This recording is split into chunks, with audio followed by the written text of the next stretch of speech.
Vamos dar uma olhada aqui no Museu de Arqueologia de Dublin, que é um museu bem legal.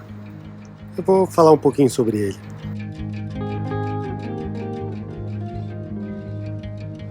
Uma coisa que logo se nota quando se chega na Irlanda é o quanto chove.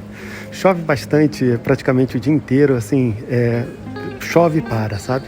Lógico que depende um pouco da época do ano, mas o tempo inteiro a umidade é bem alta. Isso também faz com que o solo aqui, obviamente, fique bem encharcado e crie-se pântanos. E esses pântanos que se criaram aqui no solo da Irlanda se provaram ser muito eficientes para preservar as coisas. E é justamente esse museu que mostra objetos que chegam a ter 4.000 anos, que ficaram preservados justamente por conta dessa peculiaridade do solo da Irlanda. Justamente a umidade e os pântanos que se criaram aqui, que ajudaram a preservar tantas coisas que a gente vê nesse museu hoje em dia. Por essas e outras, esse museu é um lugar que eu recomendo que você visite. Eu falei 4.000 anos, mas tem coisa muito mais antiga aqui. Por exemplo, isso aqui são alguns pedaços de armas, né? Que os homens e mulheres que viviam aqui, cerca de 7.000 antes de Cristo, eles usavam para caçar, para afiar lanças, esse tipo de coisa. São pedras, né? Esse pessoal também deixou alguns túmulos aqui que também são bem interessantes. Esse aqui é um exemplo desses túmulos que eu comentei. Esse aqui seria da data de mais ou menos 3.000 a.C. E tem vários túmulos como esse espalhados pela Irlanda. Na verdade, tem túmulos muito maiores. A ideia é mais ou menos que seja uma cobertura de pedra, né, cercado de pedra, com um pequeno túnel que você vai até o centro. E ali no centro que é depositada os restos mortais de quem morreu, né, para servir isso tudo como túmulo. Tem um lugar na Irlanda, até que é bem famoso, se você quiser visitar, chamado Newgrange. E lá tem vários túmulos como esse, só que bem maiores, são realmente gigantes, são montanhas bem grandes que você consegue visitar, bem interessante. Outro lugar importante aqui para a herança toda da Irlanda é esse aqui, o Monte Tara. Esse é uma maquete desse monte e lá tem vários túmulos desse, né? Igual que eu mostrei, o túmulo de passagem, tem vários lá. E esse lugar, o Monte Tara, foi usado durante 1.500 anos como uma espécie de cemitério realmente, com vários desses túmulos e tal. Até virar algo que realmente dentro da cultura irlandesa, ao ponto dos reis irlandeses terem que vir até aqui para assumir o posto. O São Patrício vir até esse monte para também pregar, né, para dar os seus sermões. E até o Daniel O'Connell, aquela que a gente já falou, ele chegou a vir até aqui também para pedir a independência da Inglaterra. Então é um lugar muito importante para a cultura irlandesa, esse Monte Tara.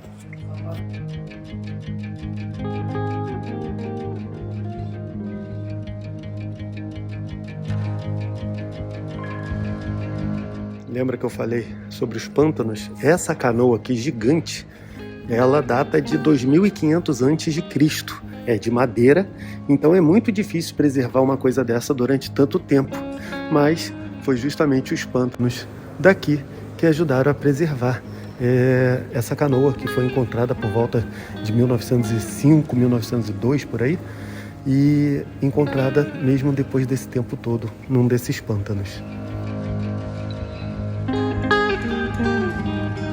No ano de 2.500 a.C., a Irlanda começa a aprender a trabalhar com metal, né? E um dos primeiros é o bronze. Então, essas aqui são algumas peças de bronze, a chamada Idade do Bronze vem daí também. Eles começam a entender que se pegar o minério e botar num forno muito potente, eles conseguem facilmente moldar ele da forma que quiserem. Então, esse aqui são alguns trabalhos de bronze. Mas os mais incríveis ainda são em ouro, que eles fazem, e tem algumas amostras aqui incríveis. E a moda naquele momento era esse tipo de colar aqui, ó, de ouro, bem chapado, bem esticadinho, em forma de lua, inclusive. Daí ele ganha até o nome de lunula. por conta disso. E o nível foi subindo. Repara, conforme o tempo foi passando, eles foram fazendo coisas ainda mais elaboradas. E esse aqui, por exemplo, foi encontrado em 1932 numa fissura no calcário, o que é estranho, porque se acredita que acabou que o dono, ele provavelmente escondeu a peça, talvez num momento de conflito, alguma coisa assim, e acabou morrendo ou esquecendo onde ela estava, porque normalmente essas peças mais elaboradas eram feitas como uma espécie de oferenda para os deuses. Mas para ser uma oferenda mesmo, ele teria que ter deixado em algum lago, algum rio, alguma coisa nesse sentido, que era o comum da época, e não foi o caso. Então provavelmente que se acredita que a história aqui, no caso, foi um pouquinho diferente. De qualquer forma, ela ficou muito bem preservada, né? Um caso parecido é desses aqui, ó. Repara que eles já não têm decoração nenhuma. São basicamente barras de ouro. E sem decoração. São braceletes e colares. Foram encontrados todos juntos e eles datam mais ou menos de algum lugar entre o ano 1000 e o ano 500 a.C. E eles foram encontrados juntos, provavelmente numa época de conflito. O dono escondeu para não perder e acabou nunca mais voltando para buscar. E agora eles estão aqui para a gente ver.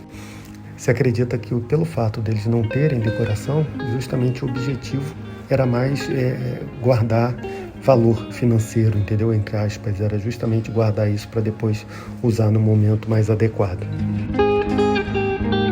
Quando os celtas chegaram aqui, na Irlanda, mais ou menos no ano 500 a.C., eles trouxeram algumas práticas, digamos, um pouco misteriosas, um pouco diferentes. Uma delas era sacrificar pessoas, né, escravos normalmente, ou então prisioneiros, e depois enterrar justamente esses corpos nos pântanos. E como você lembra, os pântanos aqui têm uma capacidade de preservação bem, digamos, acima do normal.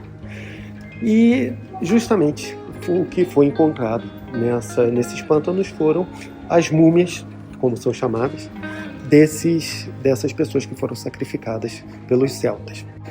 Então, e aqui dá para ver um pouco disso. Eu vou mostrar, tá? De repente, para algumas pessoas um pouco mais sensíveis, talvez não seja legal.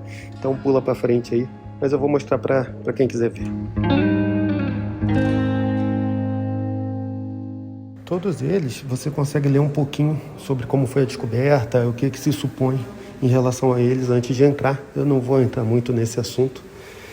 Mas por que, afinal, eles eram mortos? O que se acredita que era realmente um ritual para trazer prosperidade, para trazer sorte e tal, e vários desses outros motivos, e normalmente feito por pessoas com status altos na sociedade, como um rei, por exemplo. E tem muita coisa que está bem preservada também, como a roupa que eles usavam. Isso, por exemplo, era um casaco de couro. Repara. Isso de mais ou menos 200 antes de Cristo.